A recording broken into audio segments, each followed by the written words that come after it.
যারা এখনো ইভিএমে ভোট দিতে পারে না তারা পিয়ার বুঝবে কি করে? 12টা মৌলিক বিষয়ে পরিবর্তনের সবগুলো দল এক হয়েছে। This is a positive step. তবে আমাদের দেশের কয়েকটা রাজনৈতিক দল এটাকে প্রমোট না কম করে বসে আছে, এটা না হলে নির্বাচনে যাব না। আমার বারবার মনে হয়েছে এই যে ছেলেগুলো প্রাণ দিল, আমাদের মধ্যে চৌধুরী আলম থেকে শুরু করে প্রায় 1700 নেতা কর্মী গুম হয়ে গেল, প্রায় 2000-এর উপরে শুধু জুলাই মাসে প্রাণ দিল। মূল্যটা কি? আমরা খুব খুশি হই যখন দেখি একটা পজিটিভ নিউজ। আজকে খবর কাগজে দেখলাম যে 12টা মৌলিক বিষয়ে পরিবর্তনের সবগুলো দল এক হয়েছে। This is a positive step. আমাদেরকে অনেকে খোটা দিয়ে কথা বলে যে আমরা সংস্কার চাই না। সংস্কারের চিন্তাটাই তো আমাদের, সংস্কারের শুরুটা আমাদের দিয়ে। রাজনৈতিক ভাবে এই বহুদলীয় গণতন্ত্র, বাক স্বাধীনতা, সংবাদপত্রের স্বাধীনতা লবণ শুরু করে নতুন সংস্কারের মধ্যে ছিল তার রাজনৈতিক সংস্কার। আর অর্থনৈতিক সংস্কার কি ছিল?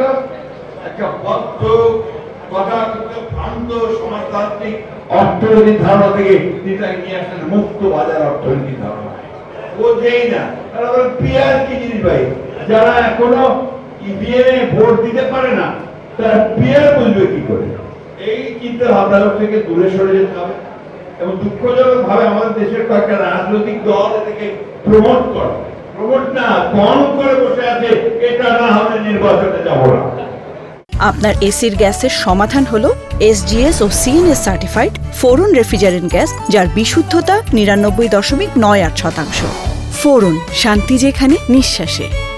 এই দেশের মানুষ যেটাতে অভ্যস্ত সেই ভোটের ব্যবস্থা করেন, তার প্রতিনিধিত্বের ব্যবস্থা করেন, সেই পার্লামেন্টের নির্বাচনের ব্যবস্থা করেন, তাহলে এই সমস্যাগুলো সমাধান হবে, না হলে হবে না।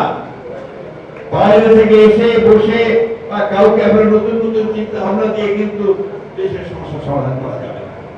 আমরা খুব পরিষ্কার করে বলতে চাই, আমরা চাই অবিলম্বে সংস্কারগুলো শেষ করুন, অবিলম্বে এই যে একটা আছে একটা সনদ ঘোষণা, সেই সনদও ঘোষণা করুন। আর দয়া করে নির্বাচনের যে তারিখটা নির্ধারণ করেছেন সেই সময়টাতে নির্বাচন দিন, মানুষ তার অধিকারটা ফিরিয়ে দিন, ভোটের অধিকার ফিরিয়ে দিন।